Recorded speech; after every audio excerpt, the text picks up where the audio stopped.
Welcome, our fellow lovers of love, and thank you for joining us on yet another excursion through the stream of consciousness down the river of tranquility to fill the lake of life with love.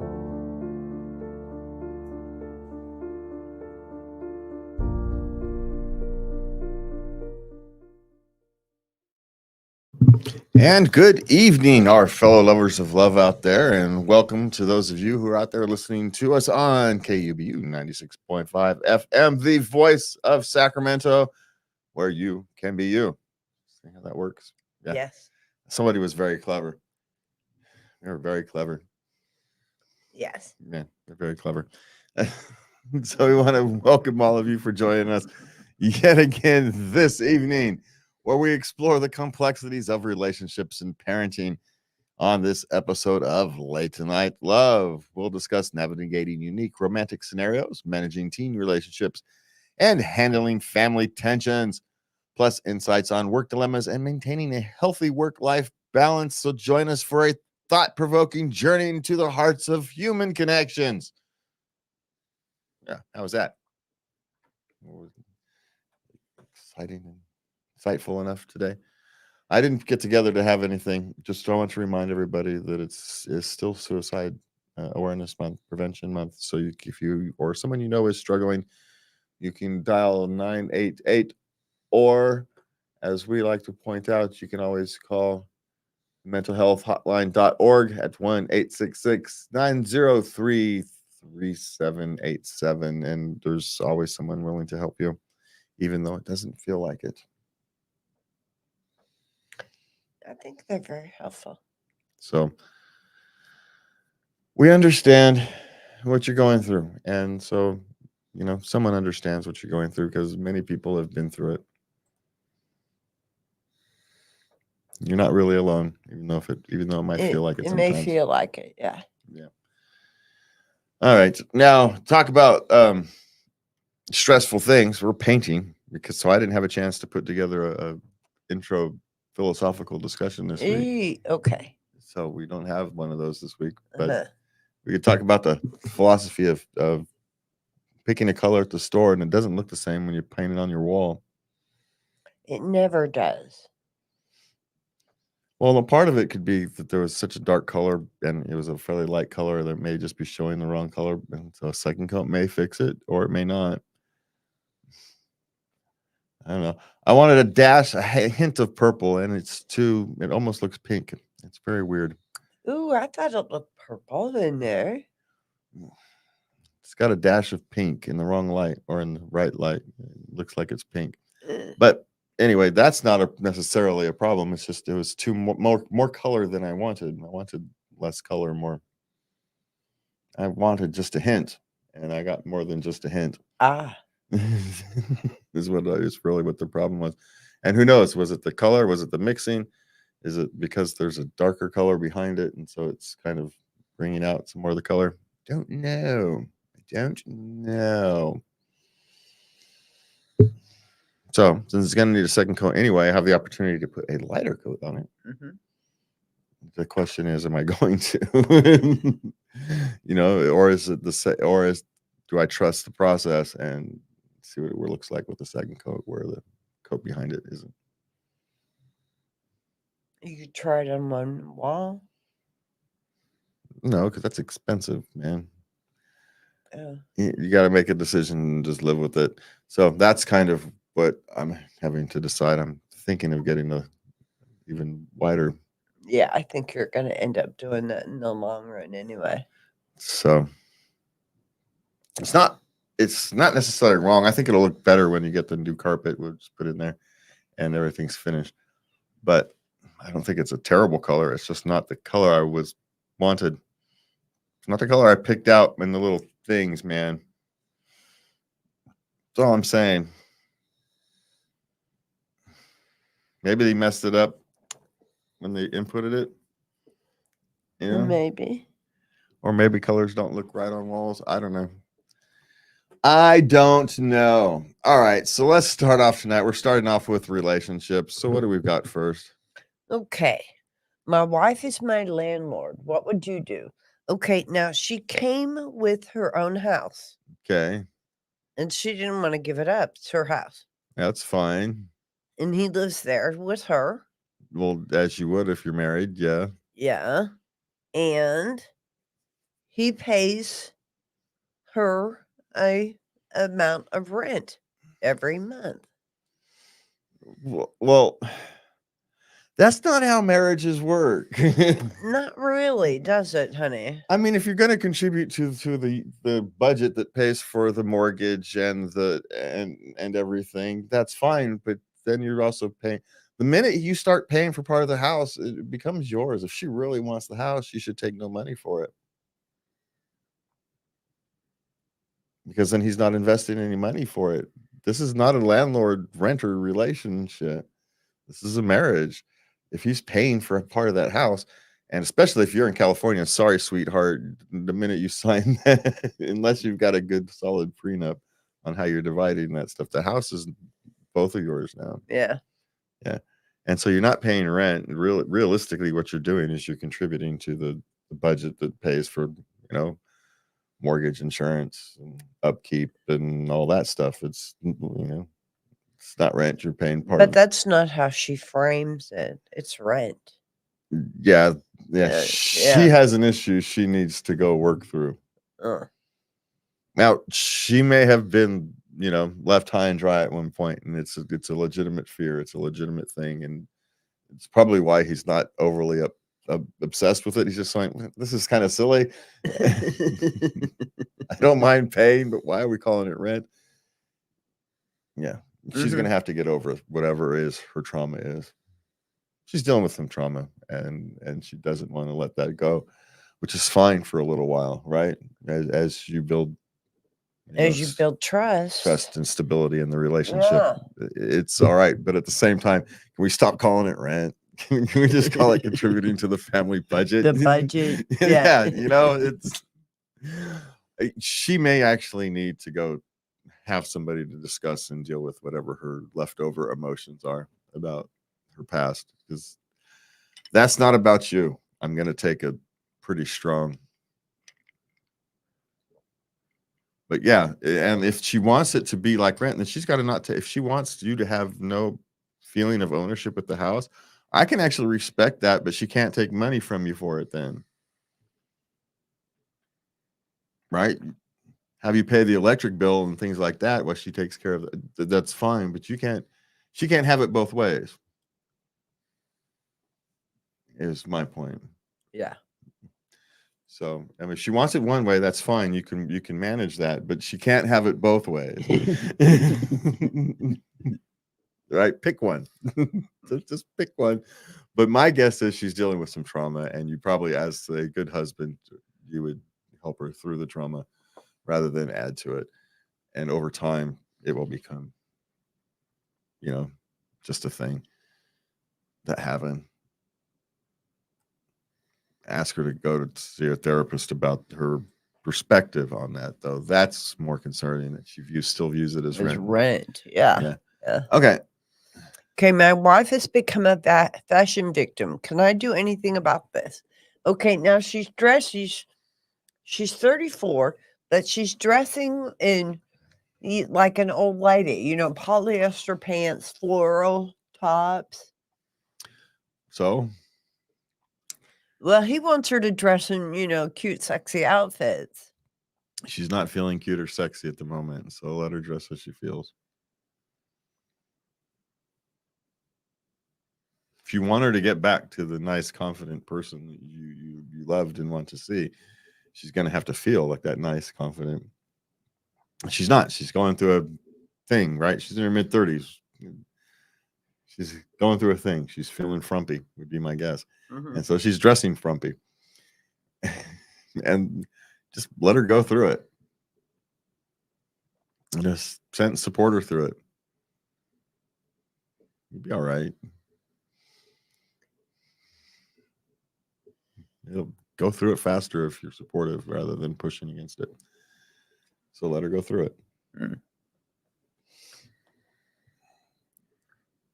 Don't fight it, because you're really going to fight over what she's choosing to wear. No, you're not. So Let her go through it. It's my suggestion. Save your money because she might be ready for a new wardrobe next spring. You don't know. Yeah, those things may not last long, you know.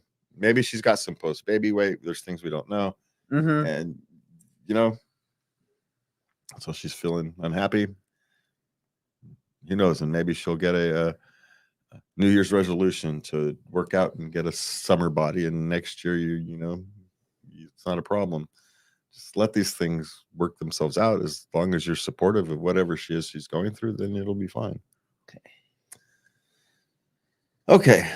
Brother-in-law told me he is getting a secret vasectomy without telling sister-in-law.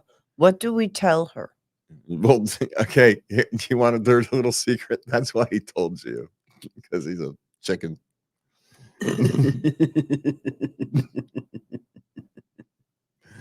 He told you because you know somehow it would get around. He wants to tell her, but she's afraid. He's afraid of the reaction. Probably because, you know, you haven't discussed it with her and haven't let her had time to deal with it. You've got this massive disagreement about, you know, whether they want children or not. Actually, it's like they're on their third child right now. Oh, well, something then, like that. I'm against doing something like that in secret. I have no problem with you doing it. I just have a problem with him doing it in secret. I know. What's the secret? I mean, why? Because he doesn't want to face her.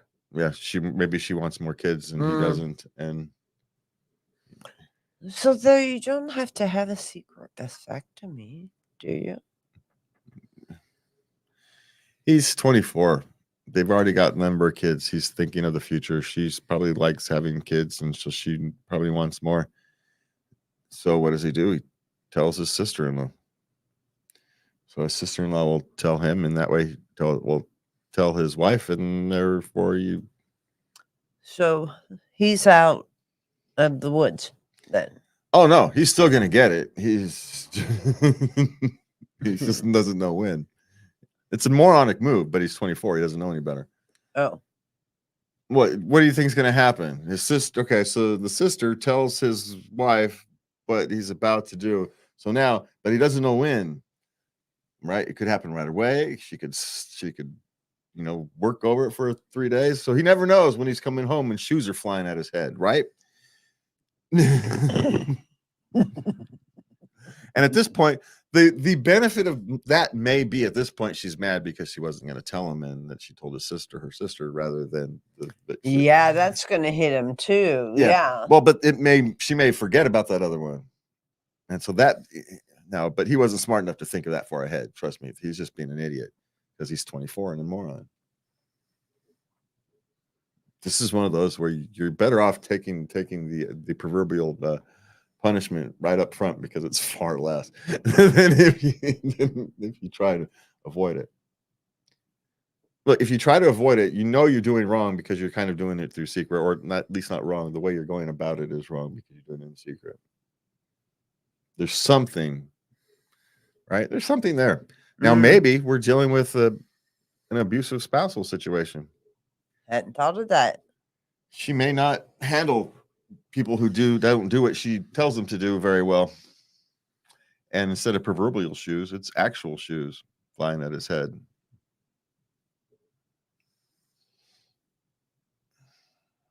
You know what I'm saying? So you do they've done studies. Women are just as violent in relationships as men are. True. So it's unfortunately. Yeah. All right. What's next? I found out that my girlfriend immediately had sex while we were broken up. I don't know if I can be with her anymore. What would you do? Well, he's 27. Isn't he a little old for this? Well, probably, but you know, you'd think they were a little old to immediately run out and soothe your emotions with a sleazy one-night stand. But then again,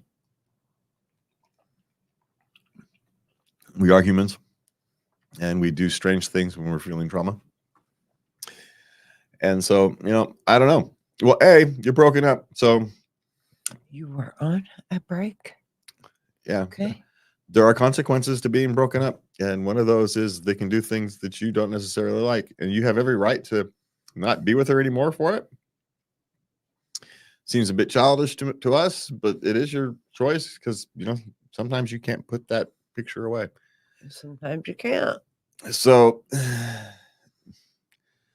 seems a little childish, doesn't it? In the grand scheme of things. But, childishness comes as naturally to a man as it does a child. So, it is what it is. I don't know. What do you do? Depends. There's far too many other circumstances that would come into play. It wouldn't just be that. And my guess is if that is the kind of deal breaker, then it wasn't really a solid relationship anyway.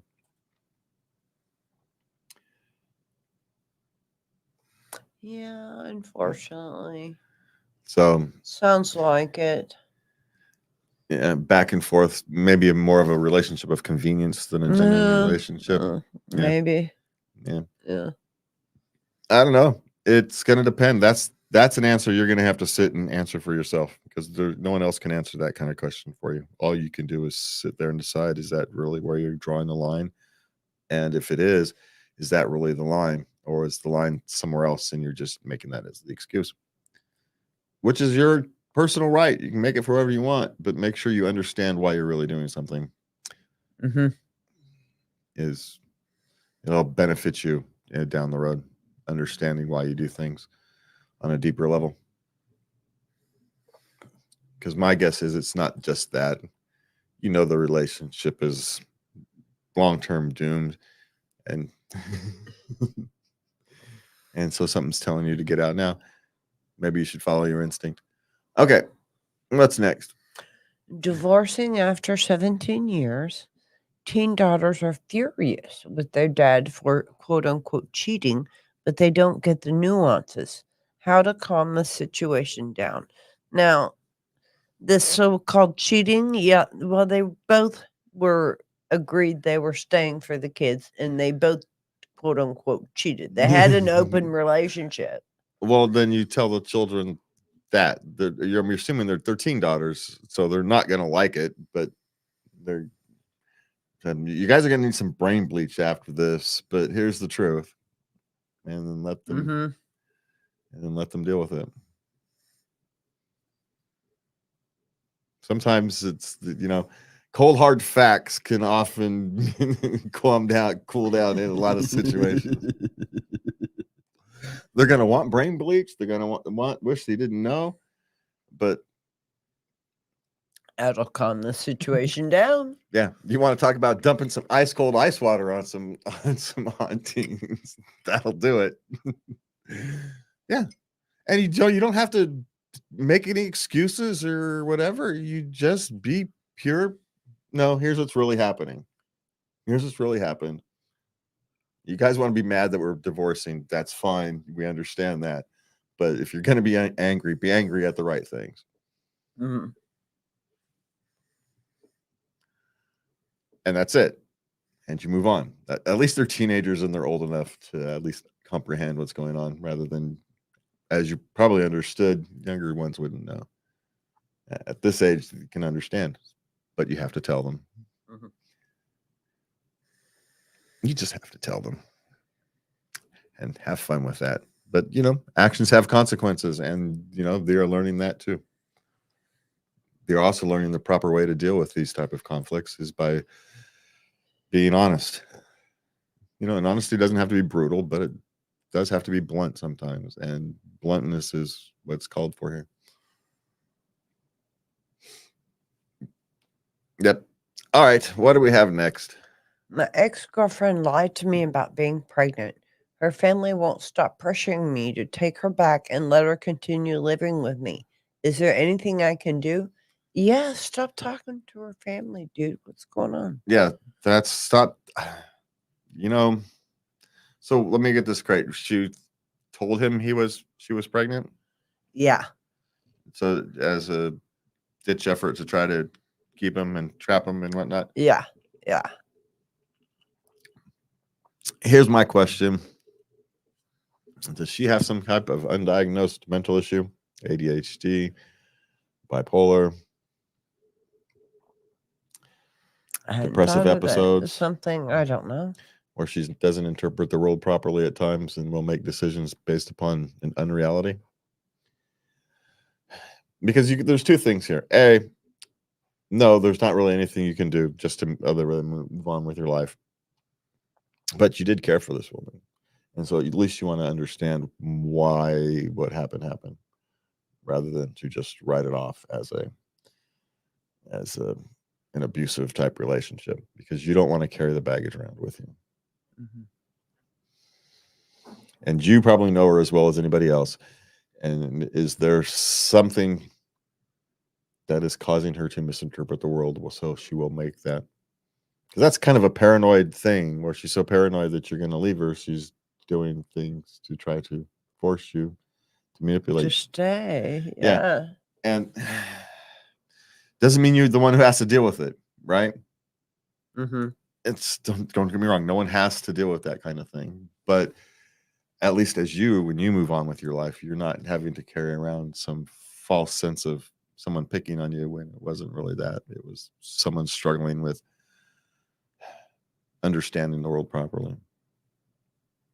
So what do? You understand that she's probably having trouble understanding with the world properly. You have compassion for that, and you stop talking to her family.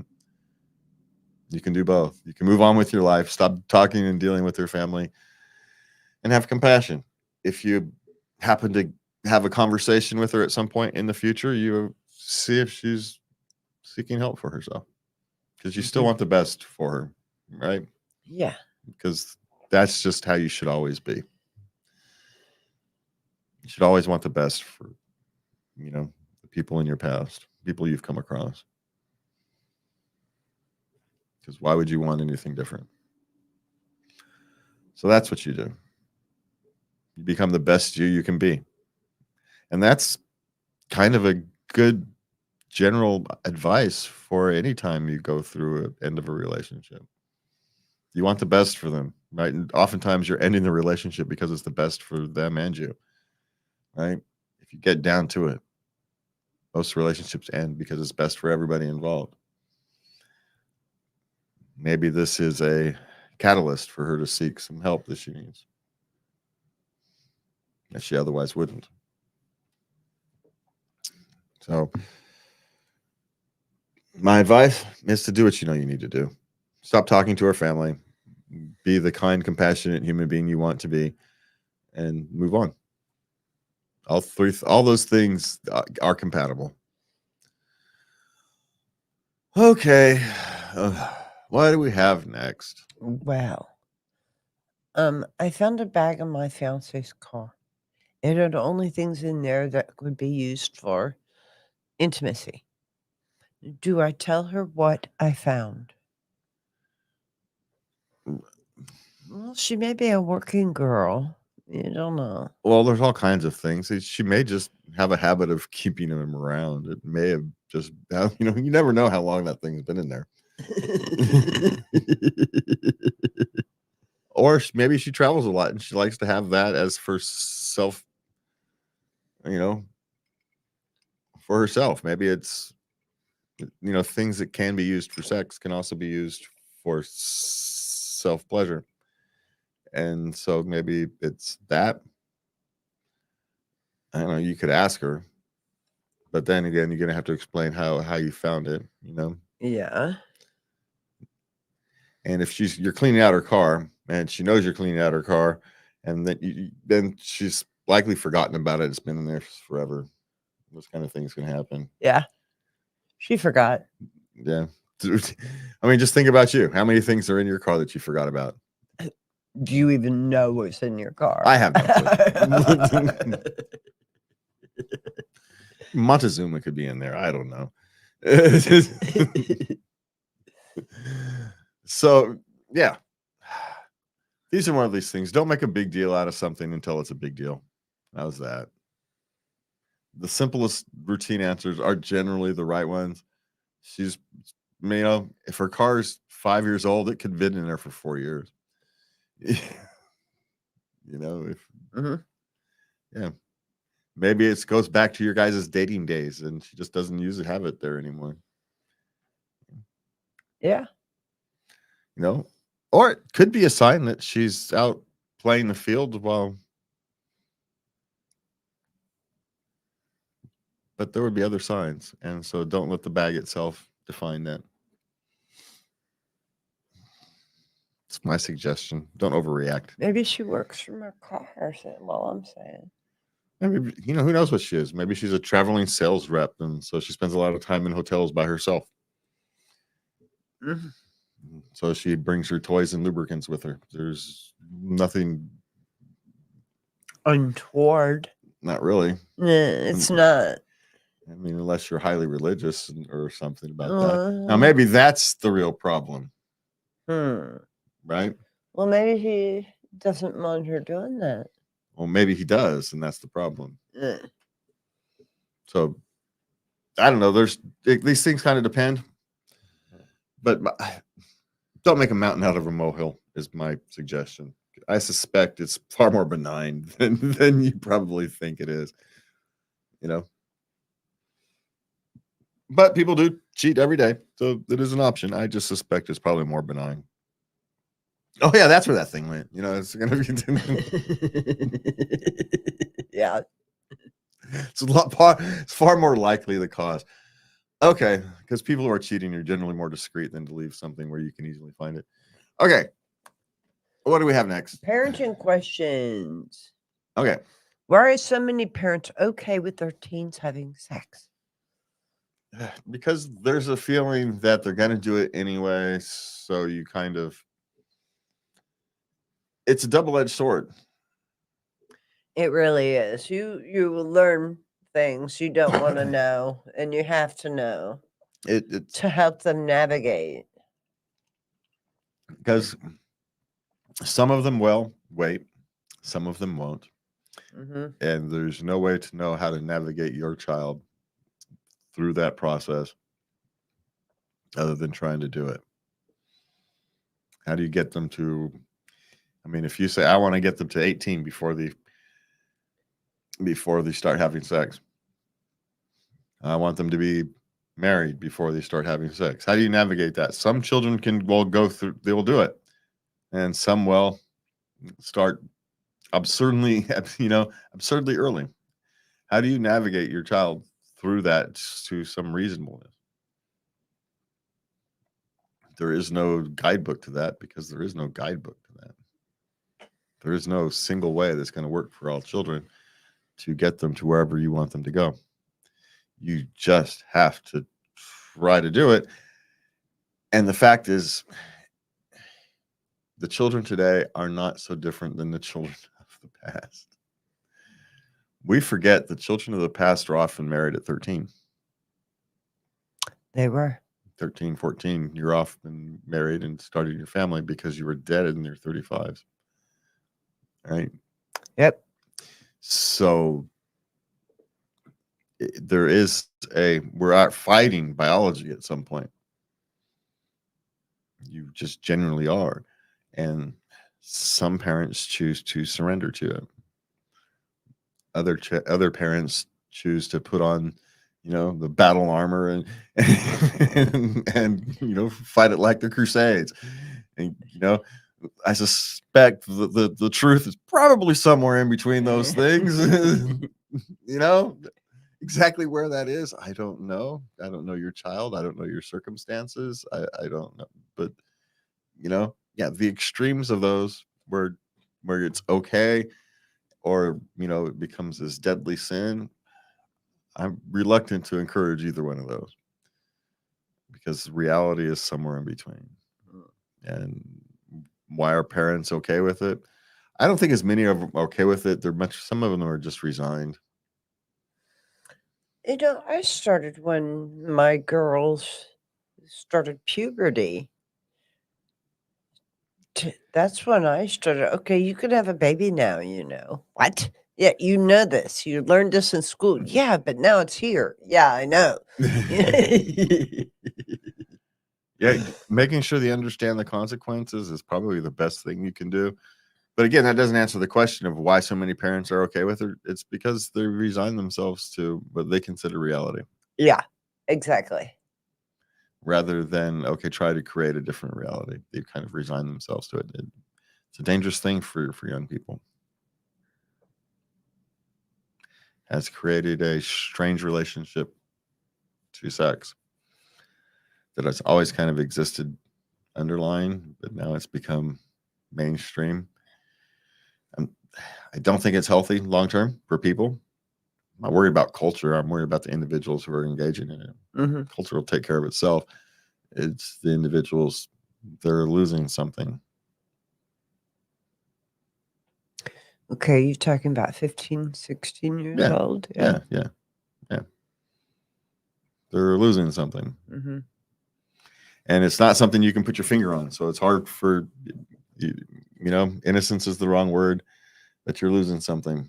It's like you're skipping a couple chapters of a book, and you're missing something. You're skipping part of your development to go ahead to a more fun part of your development. But there's going to be problems with that later on.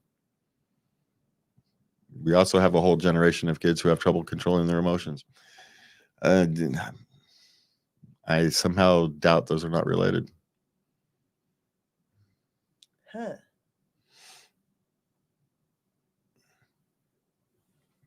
Children start having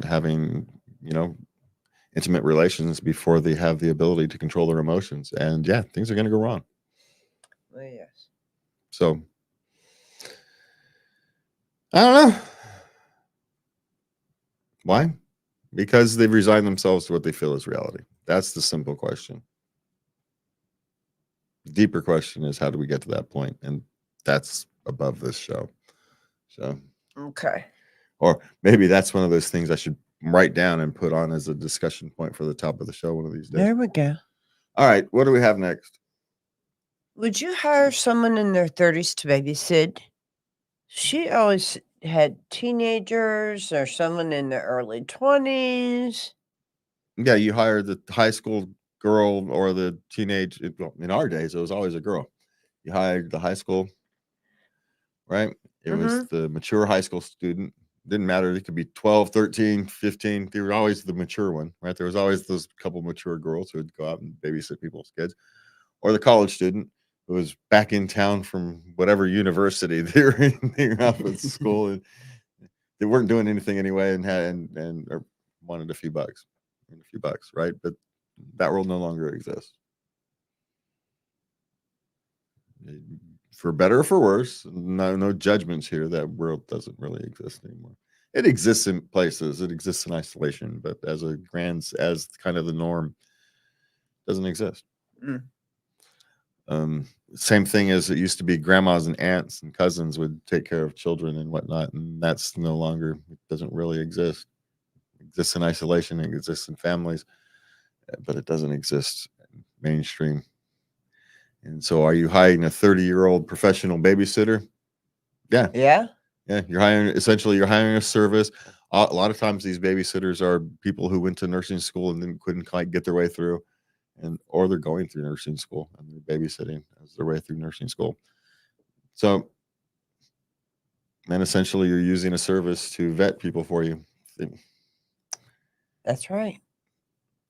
How valid is it? I don't know. You're still rolling the dice, but you're rolling the dice anyway. So would I hire? I would hire a service it's not necessarily. I wouldn't be hiring a 30-year-old babysitter unless it's someone I already knew. But I'd be hiring a service that would hire someone who's qualified to be a babysitter, regardless of how old they are. In that particular case.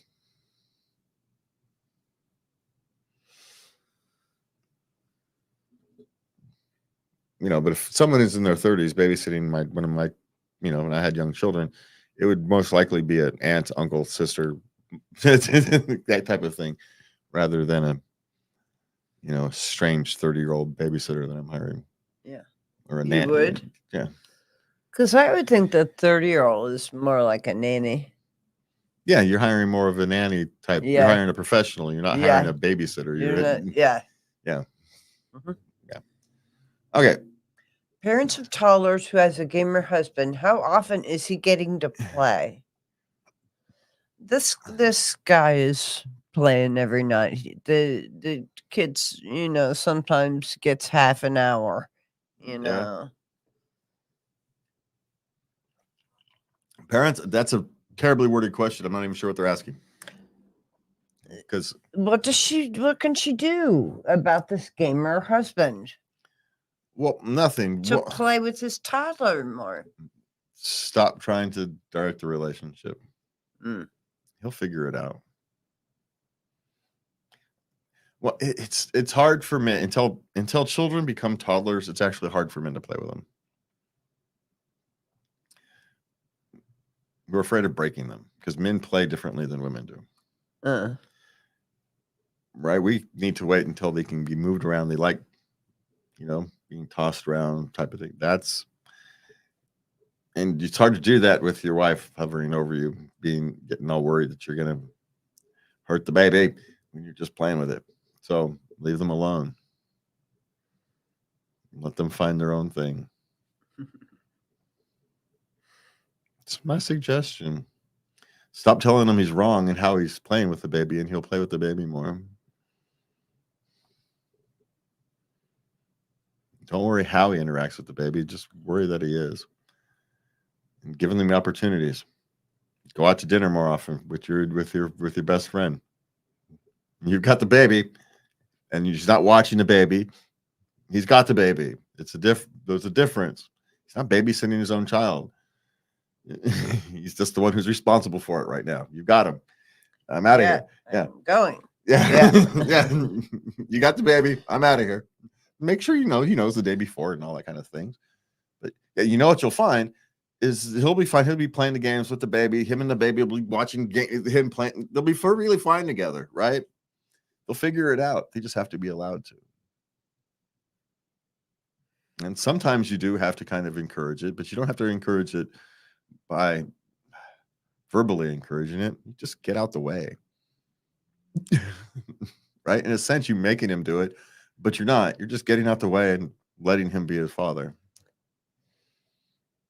And it's hard. It's hard for mothers to do, especially when they're just becoming toddlers and just walking around. You protected this thing since before it hit the world. And yeah, it's hard for you to let go and let the father do his thing. But it's best for all of you. It is. You're just going to have to trust the process. Is he going to make mistakes? Sure. But not every diaper you put on stayed on. So,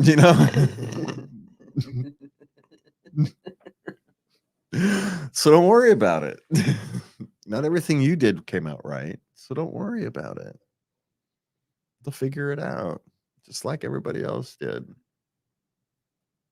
But what'll happen is he will include that baby in his gaming. And you're just going to have to be okay with that. Because the important thing is that they're interacting and spending time with each other. It doesn't matter what they're doing. And my grandchildren have an iPad. And they have select games that their parents have put on there. And they play the games with their children on there. Yeah. Yeah. So they'll figure it out. Just let them figure it out is my suggestion. And yeah, you may have to create the opportunity, right? You may have to just say, I feel stressed. Every Wednesday I'm going to go out with the girls for a few hours. You've got Junior, right? Mm-hmm.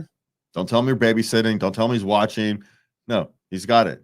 It's a responsibility that right. You don't babysit your own children. You don't watch your own children. You got them, right? Mm-hmm.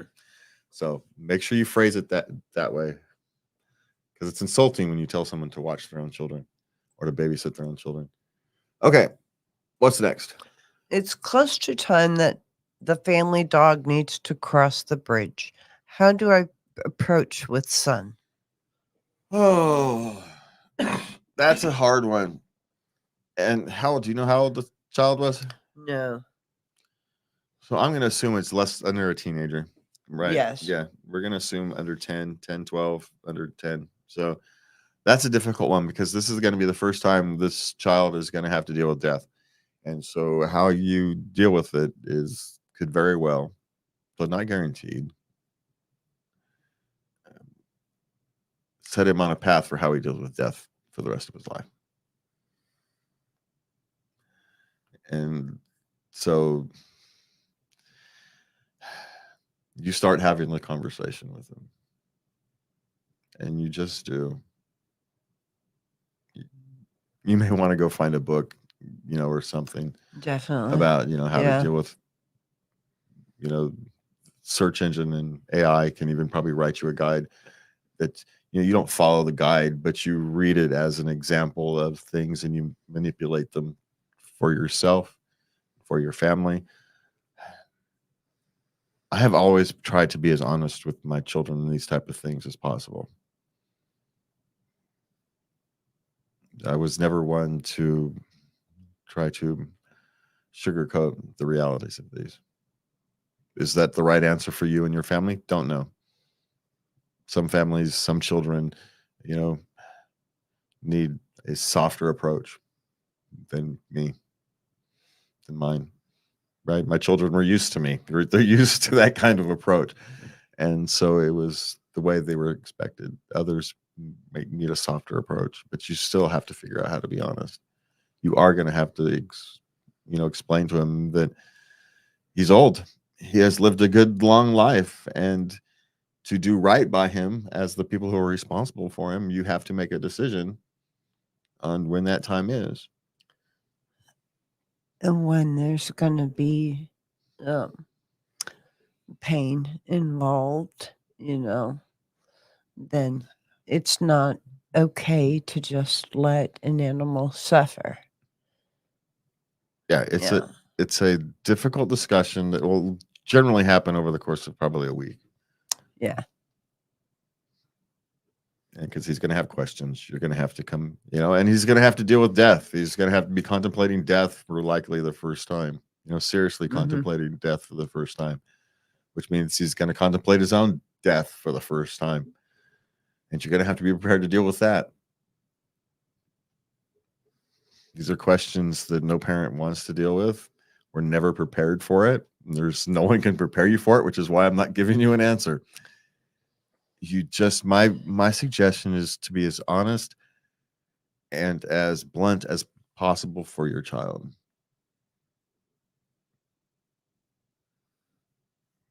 I agree. You have to. Yeah. But I would be a little soften it up a little. Yeah, blunt, but with some caresses. As possible for your child. Some children need the bluntness, right? Some children just need you try to soften it, they're not going to understand. It's not going to comprehend them. They need the bluntness. Other children, emotionally crumble if you are too blunt. And so you need to know your child, but you do know your child. This is one of those times you're going to have to trust that you know your child. And then when the time comes, then you sit down with them, the right words will come. Trust in your parenting. You're not going to know them until you need to say them. But you're going to know what you need to do. So, anyway. What's next? Oh, I missed one. Yep. Do you give your babysitter contact to other parents at kids' school?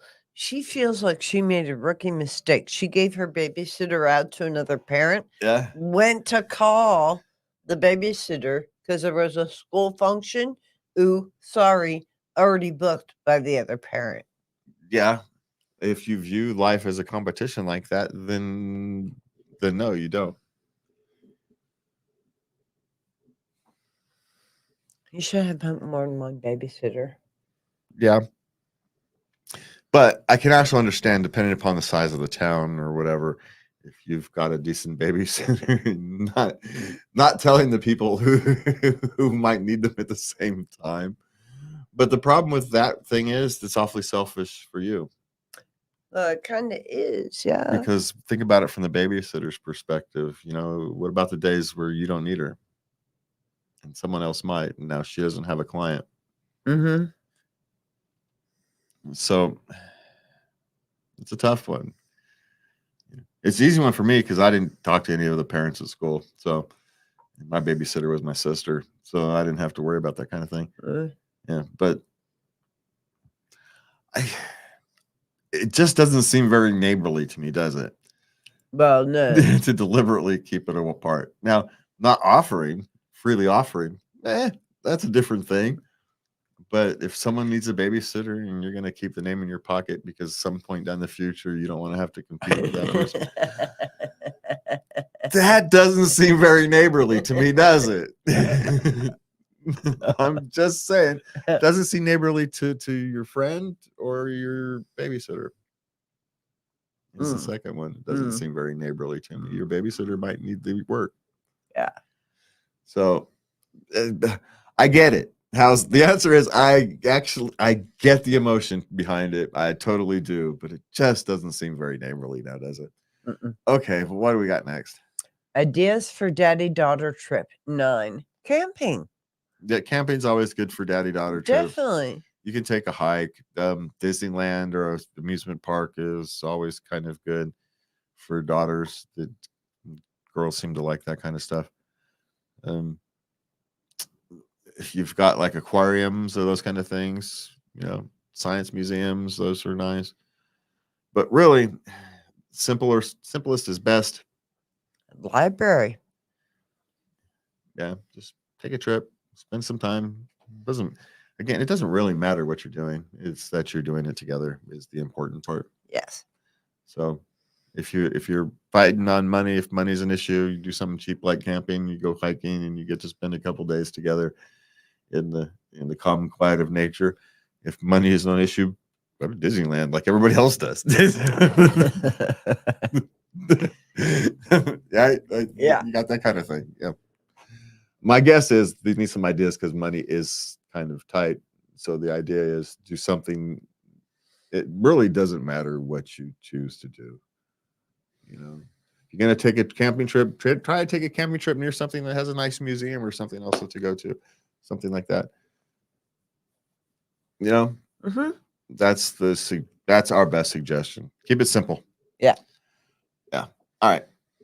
How can I make things easier for my toddler? They have a new baby. The toddler is not adjusting well. No, toddlers do not always. Well, just think about it. They were the king of the house. Everybody gave them all the attention, and now this thing has stolen all that. Now I'm left to myself. I've got to take care of myself now. And of course, what they don't know is that was going to happen anyway.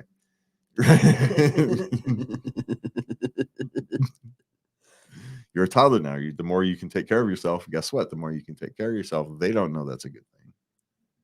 They just don't know yet. They don't know that they would have wanted all that freedom if they didn't have this baby sister or brother that they didn't want. And now they actually want the restrictions of infanthood because they feel like this thing's stolen something that they don't really want. But they're toddlers, so they don't know. And can you explain that to them? No. They're toddlers. They don't know. So, how do you make things easy? You can't. All you can really do is make sure you give your toddler as much attention as you possibly can. Individualized attention. Yes. And this is not something you can actually hand off to an aunt or an uncle or a grandparent. I mean, it can help, but they need attention from you, dad and mom, individualized attention. So while one parent is taking care of baby, the other parent goes and takes little boy out for some ice cream. Yeah. Take him in the park so he can go play with sticks. Because he's feeling replaced. And it's kind of justified in those first few months. Right? There's nothing you can do about it. It's not a failure as a parent.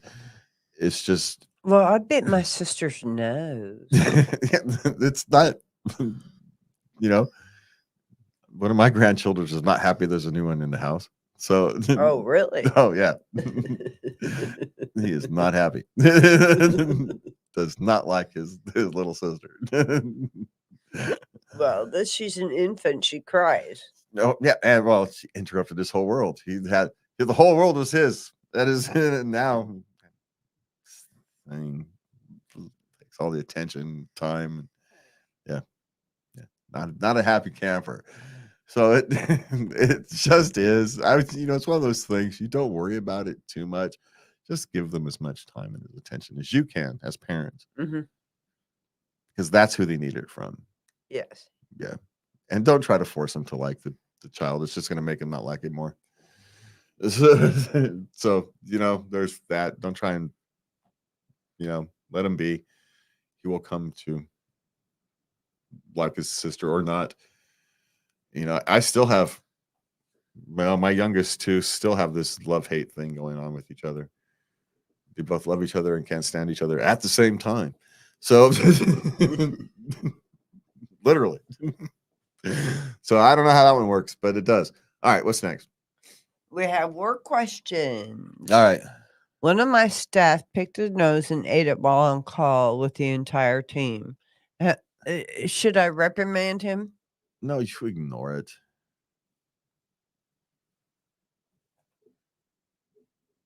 Moron probably thought he had his camera off. You ignore it. It's not like he was pulling the Jeffrey Tubin. But he feels responsible. It was one of his staff. You're not responsible for your staff's personal hygiene or eating habits. I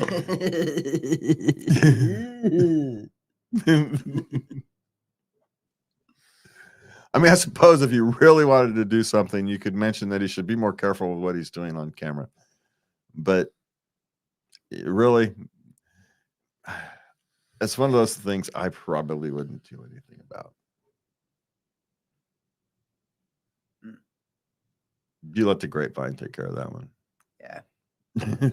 There's nothing to do. But you want to put that in somebody's record?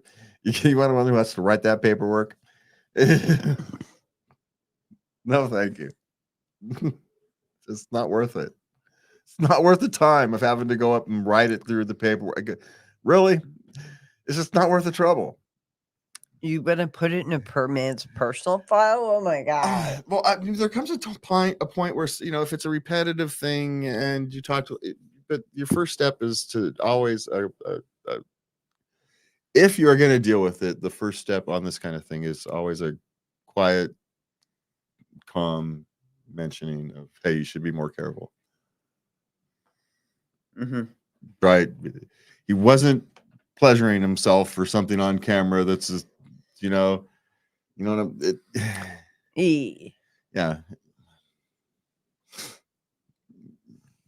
So I don't know, if you must deal with it, then you deal with it quietly and personally. But my suggestion is let sleeping dogs lie, because I wouldn't want to deal with the paperwork just for that. It's not worth it. It's just not worth it. All right, what's next? Workplace threw everyone else a farewell party, but didn't bother for me. So you were leaving. Bye. See ya. Yeah, what do you care? Really? I hate those things. Cheers. So, yeah. Well, I don't like farewell parties anyway, so you're leaving. They're all kind of phony. Everything's going to go back to normal the next day anyway. So we all forget. I'm going to be talking about being honest and blunt. We are all just cogs in these wheels at work. We can be replaced with another one just very easily.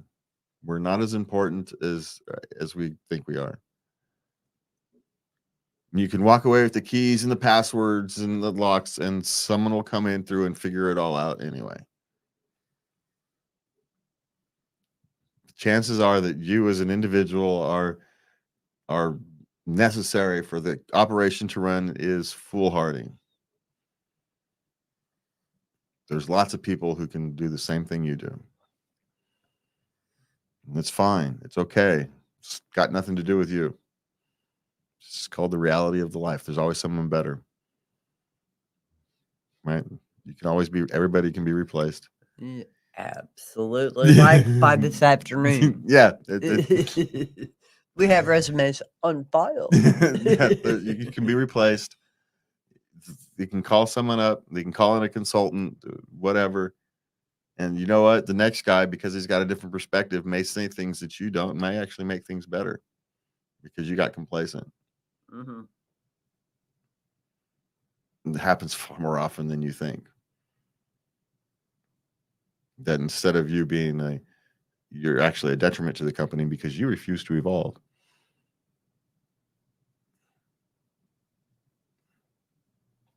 And so when they move on from you, they get to evolve, they get to change, they get to become something better. You are a blockade.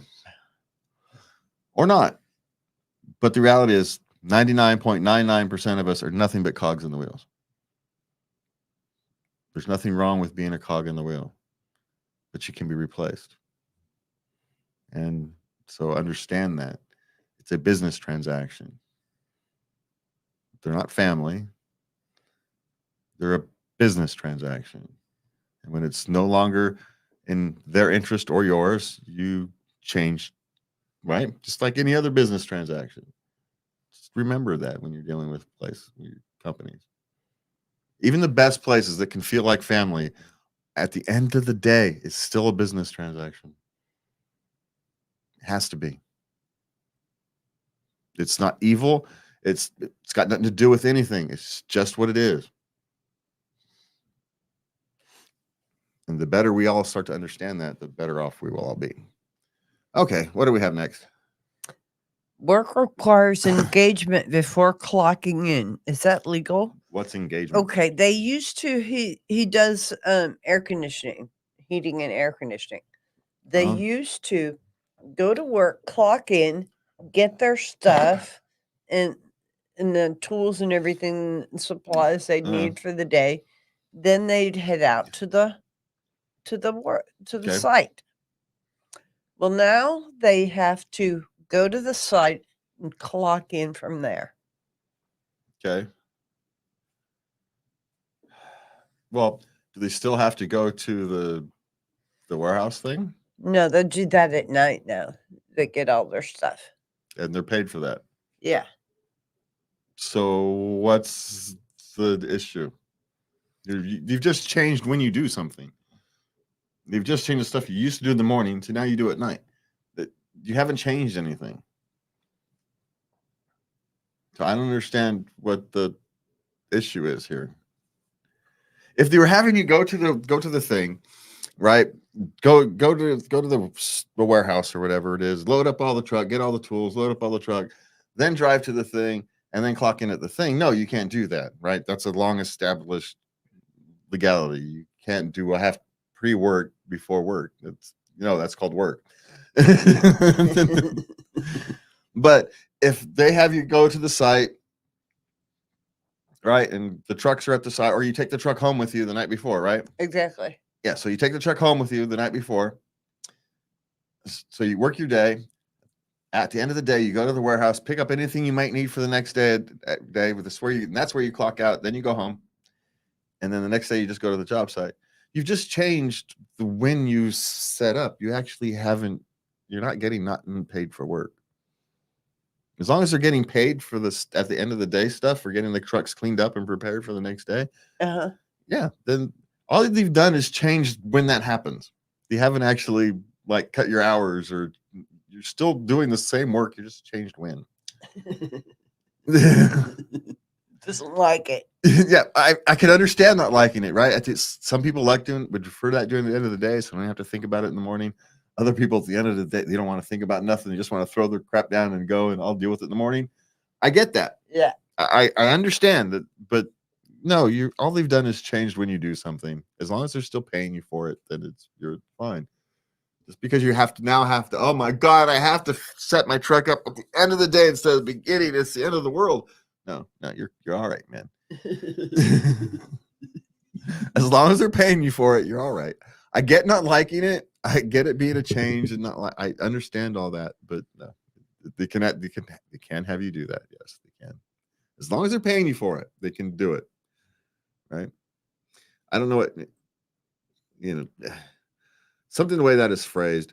It's probably a union shop, and my guess is it's in the contract, and so it's my understanding with that would be Talk to your union boss. All right, what's next? My boss is broadcasting their erectile dysfunction. What to do? Nothing. He's dealing with something. Mm-hmm. It's no, put it this way. If someone was telling you about their ADHD, which unfortunately people with ADHD do seem to tell everybody about it, it's the same thing. Treat it the same thing. Same as what? If someone told you about their ADHD all the time, Oh, well, yeah. it's treated as no differently. It might be slightly more annoying, but it's Dude. yeah. He'll get. It's just bothering him at the moment. He'll get I over would it. just look at him blankly. Yeah. Or you can go those kind of. What's your point? I got work to do. What's your point?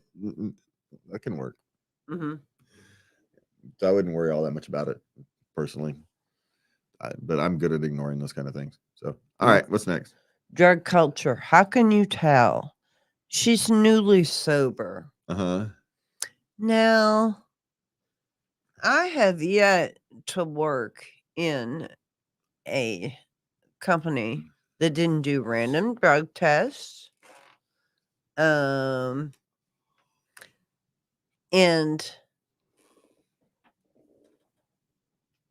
it had a support system for people who had a problem. Yeah, but you worked for Goodwill and whatnot. So I've never worked for a company that had any of those things. Even Apple didn't have a random drug test. And we worked in the warehouse and forklifts and furniture movers. Go way back. No. Working in kitchens. No. Sometimes to get a job, you might have to pass a drug test. But after that, no, the only time you'd have to take a drug test is if there was a workplace accident. Mm-hmm. Yeah. But I don't understand the question. Drug culture. How can you tell? How can you tell what? If it's a drug culture, she's a little. Can I address this? Yeah.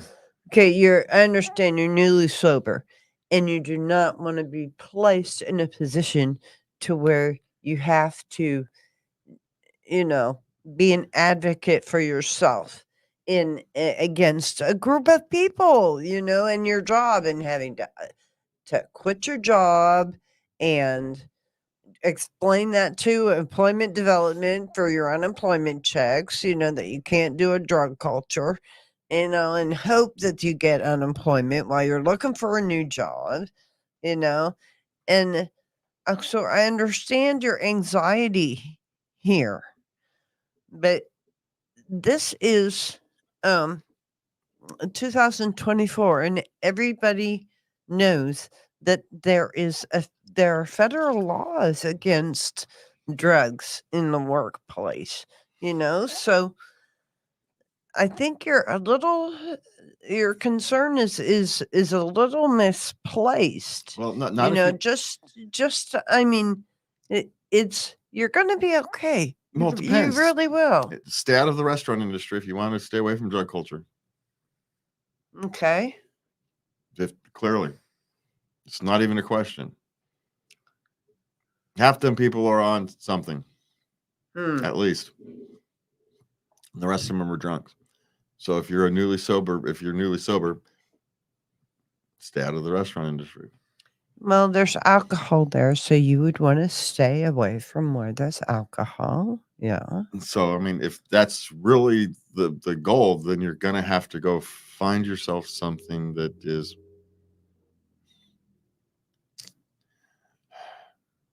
And this is I understand her problem.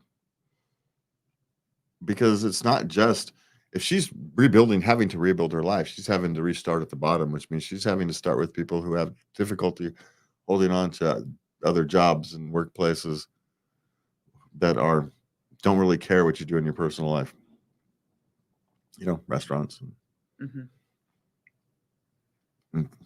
And she might have a tough time.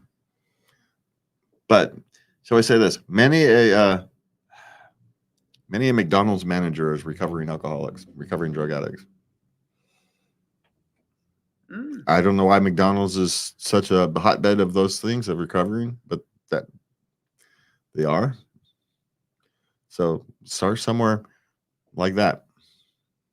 Really, if you're really restarting at the bottom, then avoid the mom and pop restaurants and stick with the the McDonald's of the world, because they tend to hire the franchises. Actually, not the franchises, the corporate ones. Oh, yeah, specifically. Okay. That type of thing. But yeah, the reality is she's gonna if she goes to work at gyms, tries to get a job at a gym, she's gonna run into it. Drug culture. It's warehouses. For me, it's the same as a drink. It's just something I don't do that I can't. It's not something I can do anymore. I gave up my my free use card many moons ago. But the problem is especially if you're like in California, you can't really avoid it. So you're gonna have to learn to deal with it.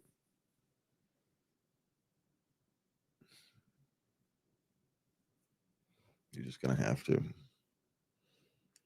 No, it's not like people are going to go around offering you drugs every day. No, but you are gonna have to deal with it. All right, what's next? Coworker wants a $75 cake for her birthday. They asked her, "Hey, what kind of cake you want?" And then like chocolate. Yeah. Oh, well, as a matter of fact, this bakery over here on 12th Avenue, I want that cake, that bakery, and I want that cake. And they go, "Okay, we'll get it for you." And then they come to find out it's $75. Now, what are they supposed to do? Tell her it's good to want things. What kind of cake do you want? That's what you tell her. It's a nice try, Betty, but no. What kind of cake do you want? You're getting it from Walmart like everybody else. All right, what's next? I'm part-time, but I'm scheduled 30 hours for 3 weeks. Yeah, that's called part-time. That's the sucky part of part-time. Get a better job.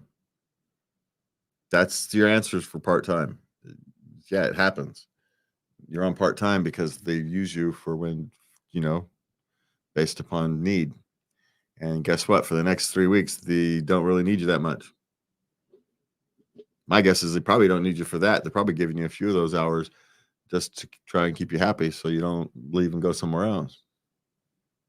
Probably giving you as many as they can during that time period. It's slow season. So that's the bad part of being part-time.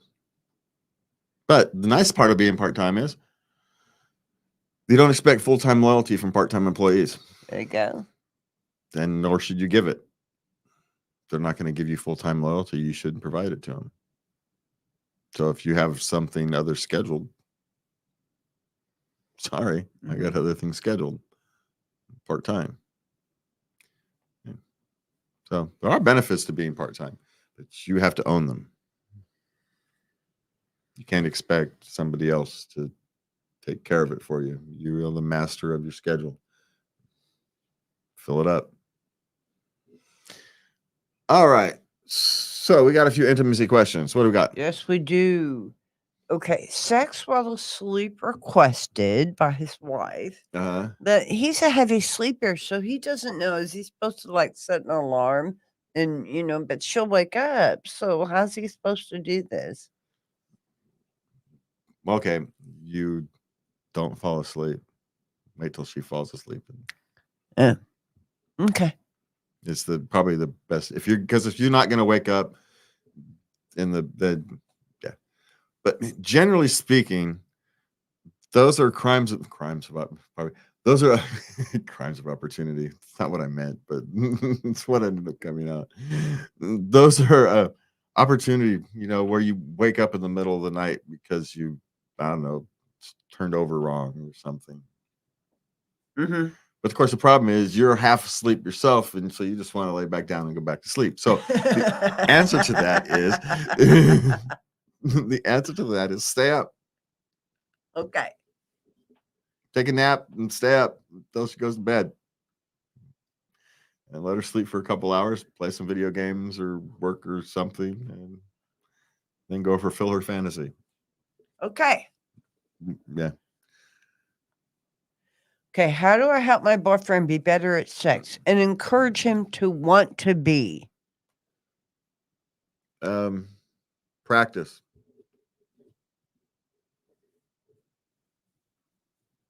It's the only way to get better at anything. She kind of feels like she's being a nag, and they're doing stuff, they're doing the deed, and she's giving him critiques and shit, Okay, well, you do that after. Uh, Yeah, if you really want to destroy a mood, critique someone while you're in the middle of it. Gee, I wonder why he doesn't want to do that anymore.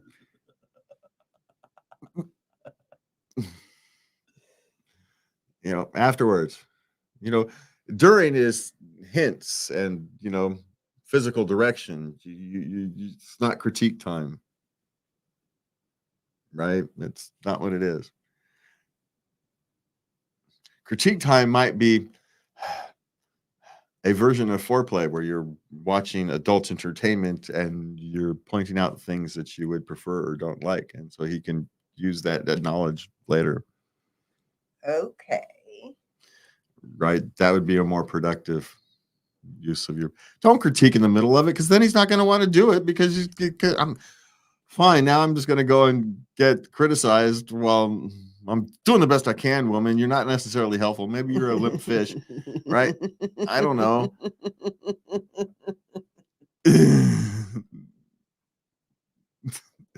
And so it's hard to know. So my suggestion is to have some fun with it. It's with practice, use a little adult entertainment as foreplay, as examples of what you do or do not like, and go with there and stop criticizing, giving critiques during intercourse, for the love of God. What's wrong with you? Okay. Okay, I want more sex than my boyfriend does. What do I do? Well, that happens. And you know what? It happens a lot more often on the other shoes of the foot. And so what do we tell men when they want more sex than their girlfriend does? Well, put her in the mood. Yeah, we tell her, put her in the mood or deal with it, right? Yeah. That's the kind of things. So put him in the mood or deal with it. Right? He gets to choose. It's the discussion is the same regardless of where genders are, where, right? Mm-hmm. It's not relevant. Mm-hmm. If your desires are off, and they will tend to be, right, over the course of a relationship, desires are not always going to match. And they won't. They change. They fluctuate over the years. They fluctuate.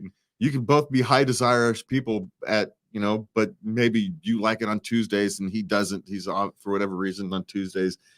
And Thursdays you've got too much stress and you're not in the mood, but he always is, right? These things can happen, right? Where the schedules just don't match, Mm-hmm. So but yes, if you want more sex than your boyfriend does, you've got two choices. You can make him want to desire it more. Mm-hmm. That's on you. Mm-hmm. Or you can deal with it, because, it's what relationships do. Same choice you give men. Yeah. It's the same choice. You're either going to have to work a little harder or accept it. It's the choice we give men. That's the choice women you get to. Yeah, equality sucks, doesn't it? All right. It really does. I don't think so. I think this is what we were going for. I think some of you, but I think some of you would prefer it not to. Hey, it's human. I'm not complaining. I'm just saying. Well, I do, but that's we're talking about her. Yeah. Just saying. All right, what's next? Okay. Wife lied about orgasming and I can't get over it. Okay. Apparently, this went on for years. Yeah. They've been married a long time. Okay, but she had to tell you she was lying about it. Drunk. Okay, there's two things about it. A, it's probably not as true as she says it is. A drunk argument type thing. Yeah, it's probably exaggerated, as those tend things to be. But hey, if you didn't know, what do you care? Apparently, it didn't bother her. Yeah. But why lie? This is why I never lied. Yeah. But I just never thought it would work out in my favor to do that. no, It's just not a good idea. Well, you're setting up yourself for failure. You really are. Because he's just going to keep doing the same thing. I mean, unless you're the point is to get it over with so I can never be with this person again, right? It's a losing proposition. There's no way that works out long term. And so if it's a short-term thing, right, okay, fine, it can work. Get it over and okay, now I had been tempted. Well, of course. Because I have a difficult combination. So well, yeah. I had been tempted to say, oh yeah, yeah, just now stop. Just stop. Mhm. But that's not the way I wanted to go. I just kind of stood on that as one of my moral grounds, Well, I don't know if I'd call it a moral failing or something, but it seems one of those lies that's not a huge ordeal. It's just self-defeating. Well, and another thing, really, this is what's important. They're going to find out, and their feelings are going to be involved here.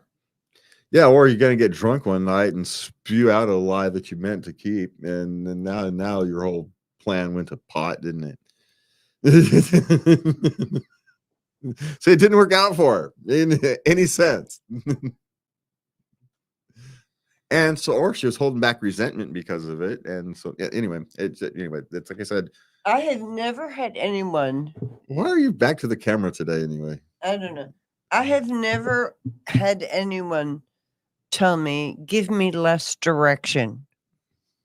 Never. Just saying.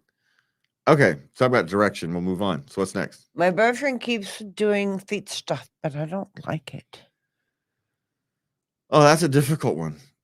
Because of all the kind of kinky things, feet stuff is pretty benign, but it's also what some people don't like their feet being messed with, right? So you may have hit in a strange way. This is one of those things that can actually end up being relationship enders because they can, especially when he's crossing the line like that. Yeah.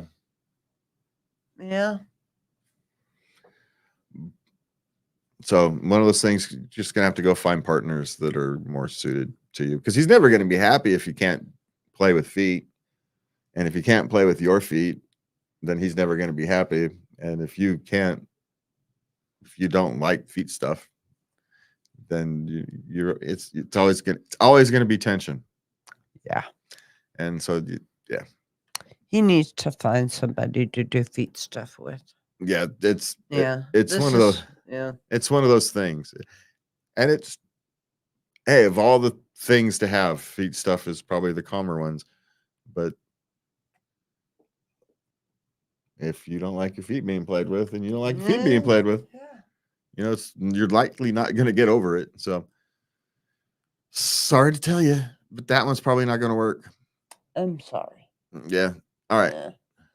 Okay. Is it inappropriate to get aroused during a massage? Well, one, this is a woman asking this question, just to be clear. Yeah, this is a woman. But this does apply to everywhere.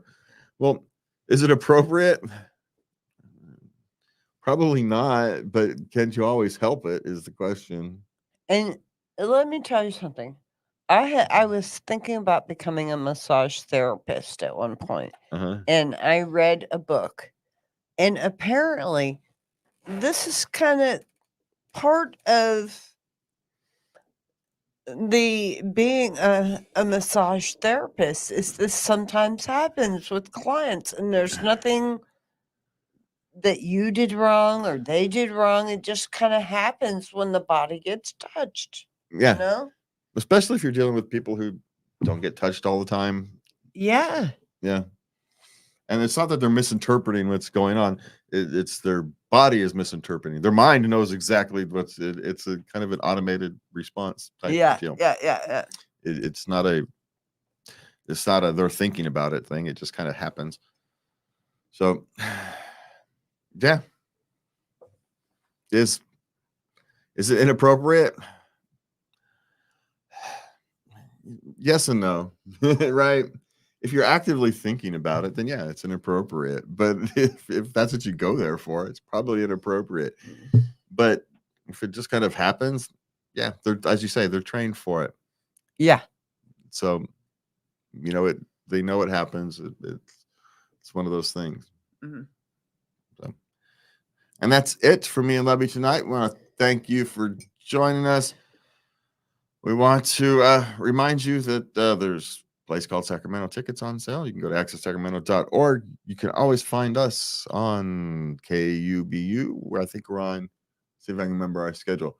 We're on Mondays and Wednesdays at 2 a.m. and Tuesdays at 12 a.m.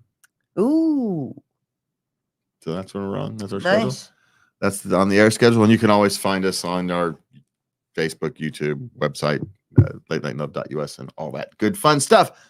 All right. Have a good night. And please remember to, oh, there's my mouse. Where'd it go? There it is. And please remember to love everybody. Good night.